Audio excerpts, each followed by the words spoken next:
গিরগিটির যদি রং পাল্টায় সেটা প্রকৃতির দোষ না, গিরগিটির দোষ। সেটা দেখতে হবে আগে। গাঙ্গুলি সাহেব তিনি কি গিরগিটি, না আমরা যা দেখেছি সেটা ভুল? গিরগিটির রং পাল্টায়, প্রকৃতির দোষ হতে পারে, চোখের দোষ হতে পারে, গিরগিটির দোষ হতে পারে, জন্মগত টুটি বিচ্যুতির দোষ হতে পারে। অভিজিৎ গাঙ্গুলিকে গিরগিটি বলে কটাক্ষ করলেন অধীর চৌধুরী।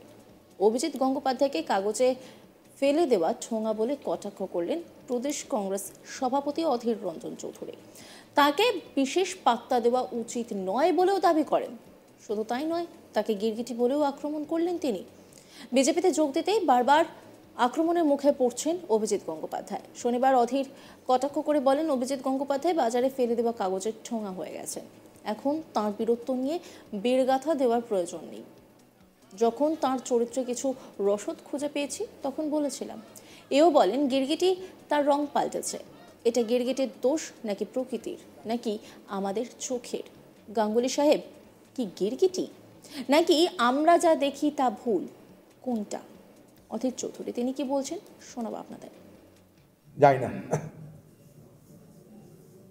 এখন গিরগিটি যদি রং পাল্টায় সেটা গিরগিটির দোষ না প্রকৃতির দোষ সেটা দেখতে হবে, না চোখের দোষ।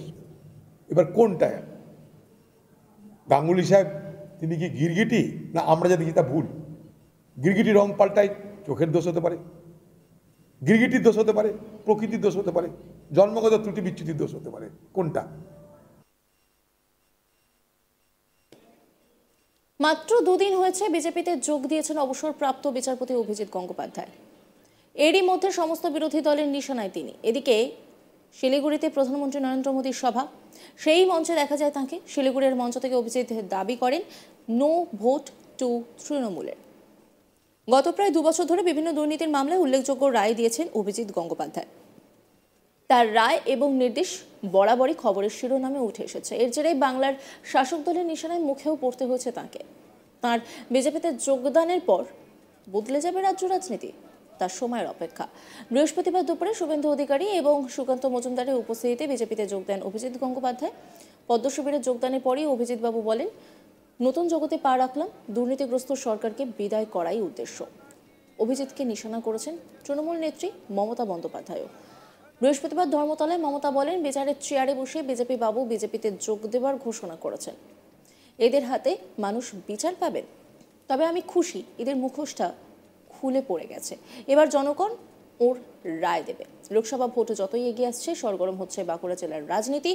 রাজনৈতিক তর্ক বিতর্কে গরম হচ্ছে জেলার প্রত্যেকটা প্রান্ত। এখন শুধু দেখার বিষয় এটাই, আসন্ন লোকসভা নির্বাচনে শেষ হাসিটা কে হাসে। बीजेपी जिंदाबाद जिंदाबाद जिंदाबाद बीजेपी जिंदाबाद जिंदाबाद जिंदाबाद बीजेपी जिंदाबाद जिंदाबाद जिंदाबाद भारत माता की जय भारत माता की जय जय श्री राम। গিরগিটি যদি রং পাল্টায় সেটা প্রকৃতির দোষ না, গিরগিটির দোষ। সেটা দেখতে হবে আগে। গাঙ্গুলি সাহেব তিনি কি গিরগিটি, না আমরা যা দেখেছি সেটা ভুল? গিরগিটির রং পাল্টায়, প্রকৃতির দোষ হতে পারে, চোখের দোষ হতে পারে, গিরগিটির দোষ হতে পারে, জন্মগত টুটি বিচ্যুতির দোষ হতে পারে। অভিজিৎ গাঙ্গুলিকে গিরগিটি বলে কটাক্ষ করলেন অধীর চৌধুরী। অভিজিৎ গঙ্গোপাধ্যায়কে কাগজের ফেলে দেওয়া ঠোঙা বলেও কটাক্ষ করেন তিনি। তাকে বিশেষ পাত্তা দেওয়া উচিত না বলেও দাবি করেন। শুধু তাই নয়, তাকে গিরগিটি বলেও আক্রমণ করেন। কি বলছেন তিনি শোনাবো আপনাদের। যাই না, এখন গিরগিটি যদি রং পাল্টায় সেটা গিরগিটির দোষ না প্রকৃতির দোষ সেটা দেখতে হবে, না চোখের দোষ। এবার কোনটা? গাঙ্গুলি সাহেব তিনি কি গিরগিটি, না আমরা যা দেখি তা ভুল? গিরগিটি রং পাল্টায়, চোখের দোষ হতে পারে, গিরগিটির দোষ হতে পারে, প্রকৃতির দোষ হতে পারে, জন্মগত ত্রুটি বিচ্যুতির দোষ হতে পারে। কোনটা?